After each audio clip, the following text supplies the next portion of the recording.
আসসালামু আলাইকুম আরহামাতুল্লাহ। রেজবি চ্যানেলের সুপ্রিয় দর্শক মণ্ডলী, আশা করি আল্লাহর অশেষ রহমতি ও দয়াতে সকলে অনেক ভালো আছেন। রিজিকের যদি কমতি হয়ে থাকে আপনার জীবনের মধ্যে, তাহলে এই দোয়াটিকে পাঠ করুন। ইনশাআল্লাহ আপনাকে আল্লাহ পাক বেশুমার রিজিক দান করবেন, যেটি আপনার কল্পনার বাইরে। অবশ্যই এই দোয়াটিকে আপনাকে ঠিক সময়ে ঠিকভাবে পাঠ করতে হবে, তাহলেই কিন্তু আপনি এর আমলের ভালো ফলাফল লাভ করতে পারবেন। নচেত আপনি এই আমলের কোনো ফলাফলই পাবেন না। এই আমলটি করার জন্য কিন্তু আপনাকে কয়েকটি শর্ত মেনে চলতে হবে। সেই শর্ত আমরা এই ভিডিওর মাধ্যমে আপনাদেরকে জানাবো। তাই যেসব দর্শক বন্ধুরা আপনারা আমাদের এই চ্যানেলের মধ্যে নতুন, আপনারা আমাদের চ্যানেলটিকে অবশ্যই সাবস্ক্রাইব করে নেবেন এবং পাশে থাকা বেল আইকন অল করে নেবেন। প্রিয় দর্শক মণ্ডলী, অনেক আমল করার পরেও আপনার রিজিকের মধ্যে এখনো কমতি আছে। আপনি যতই খাটছেন না কেন, আপনার খাটার মধ্যে কোনো কমতি নেই, কিন্তু আপনার রিজিকের মধ্যে কমতি আছে। আমরা রিজিক বলতে এটাই বুঝি যেটি আমরা খাই, কিন্তু না, রিজিক ওটি নয়। রিজিক আপনি যে বেঁচে আছেন, আপনার জীবনেতে যা কিছু প্রয়োজন সেটিকেই রিজিক বলা হয়। শুধু খাদ্যদ্রব্যকে রিজিক বলা হয় না। আপনি দুনিয়াতে বাঁচার পথে যেটা যেটা আপনার প্রয়োজন পড়বে, সেটি সেটি আপনার জন্য রিজিক হয়ে দাঁড়াবে। প্রিয় দর্শক মণ্ডলী, এই দোয়াটিকে অনেক মানুষ পড়ে ভালো ফলাফল লাভ করতে পেরেছেন। আপনি যদি নিয়মিত এই রুলস অনুযায়ী পাঠ করতে পারেন, তাহলে কিন্তু আপনিও ভালো ফলাফল লাভ করতে পারবেন ইনশাআল্লাহ। তাই এই আমলটিকে আপনারা যখন করবেন, আল্লাহ রাব্বুল আলামিনের প্রতি দীর্ঘ বিশ্বাস রেখে এই আমলটিকে করবেন। এবং আপনারা এই আমলটিকে কোন সময়ে করবেন আমি সেটিও আপনাদেরকে বলে দেব। আসুন আমরা জেনে নিই এই ছোট্ট আমলটি কি। ছোট্ট আমলটিকে আপনারা যখন পাঠ করবেন, এই আমলটিকে পাঠ করার জন্য কিছু শর্ত আছে, আমি বলেছিলাম। সেই শর্তের মধ্যে দুটি প্রধান শর্ত হলো, আপনি 5 ওয়াক্তের নামাজি হতে হবে এবং আপনাকে সত্য কথা সর্বদাই বলতে হবে। মিথ্যা কথা বললে কোনো আমলেই আপনার কাজে আসবে না। আপনাকে সর্বসময় সত্য কথা বলতে হবে, তাহলে আপনি যে কোনো আমল করবেন না কেন, সেই আমলটি আপনার কাজে আসবে।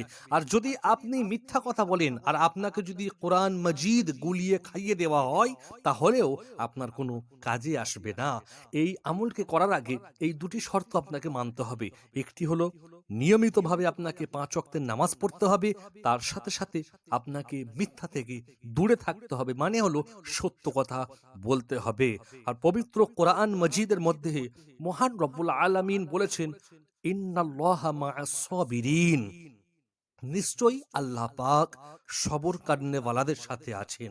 সুবহানাল্লাহ। আসুন আমরা জেনে নিই যে ছোট্ট আমলটি কোন সময় করতে হবে।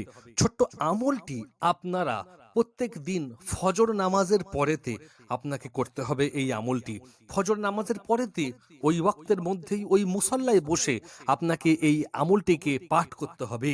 এই আমলটি পাঠ করার পূর্বে আপনাকে সর্বপ্রথম 11 বার দরুদ শরীফ পড়ে নিতে হবে। যেই দরুদটি আপনার মুখস্থ আছে, আপনি সেই দরুদটিকে পড়তে পারেন। আপনাদের সুবিধার্থে আমি একটি ছোট্ট দরুদ বলছি, সাল্লাল্লাহু আলাইহি ওয়াসাল্লাম।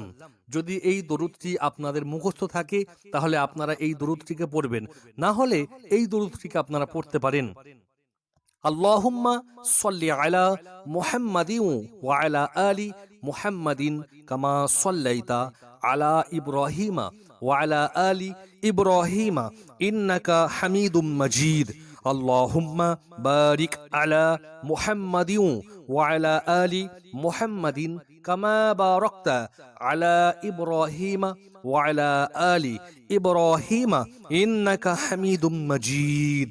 এইভাবে আপনারা 11 বার দরুদ শরীফ পাঠ করে নেবেন এবং যেই দোয়াটিকে আমি বলবো, সেই দোয়াটি পড়ার পরেও আপনাকে আরো 11 বার দরুদ শরীফ পাঠ করতে হবে। এইভাবে যদি আপনি পাঠ করতে পারেন, তাহলে আপনার জিন্দেগি থেকে সমস্ত বিপদ আপদ দূর হয়ে গিয়ে আল্লাহ পাক আপনাকে গায়বীভাবে খাজানা দান করবেন, গায়বীভাবে রিজিক দান করবেন, যা আপনার আমার কল্পনার বাইরে। আসুন ছোট্ট দোয়াটি কি আমরা জেনে নিই। ছোট্ট দোয়াটি হলো, আল্লাহুম্মা জাআল আওসা রিজকিকা আলাইয়া ইনদা কিবারি সিন্নি ওয়া ইনকিতাই উমরি। যার সুন্দর বাংলা অর্থ, ইয়া আল্লাহ, আমার বার্ধক্যকালে এবং শেষ বয়সে আপনার রিজিক আমার জন্য প্রশস্ত করে দিন। সুবহানাল্লাহ। এই হাদিসটি আল মাজমুআতে আছে। এই হাদিসটি আল্লাহ রসুল বলেছেন, যদি কোনো ব্যক্তি এই হাদিসটিকে বা এই দোয়াটিকে পাঠ করে আল্লাহর দরবারে রিজিকের জন্য দোয়া করে, তাহলে আল্লাহ পাক তাকে খালি হাতে ফেরাবেন না, তাকে আল্লাহ গায়বীভাবে রিজিক দান করবেন। তাই আমরা এই দোয়াটিকে প্রত্যেক দিন ফজর নামাজের পরেতে এই দোয়াটিকে আমরা 41 বার করে পাঠ করব। যদি পাঠ করতে পারি তাহলে ইনশাআল্লাহ আমাদের জিন্দেগি থেকে সমস্ত দরিদ্রতা দূর হয়ে যাবে, আমাদের জিন্দেগি থেকে সমস্ত পেরেশান দূর হয়ে যাবে, আমাদের জিন্দেগি থেকে সমস্ত কষ্ট দূর হয়ে যাবে।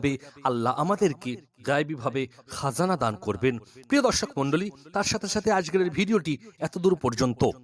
আমাদের ছোট্ট ভিডিওটি যদি আপনাদেরকে ভালো লাগে তাহলে অবশ্যই আমাদের এই ভিডিওতে একটি লাইক করে আপনাদের বন্ধুদের মাঝে এই ভিডিওটিকে বেশি বেশি করে ছড়িয়ে দিন, শেয়ার করিয়ে দিন।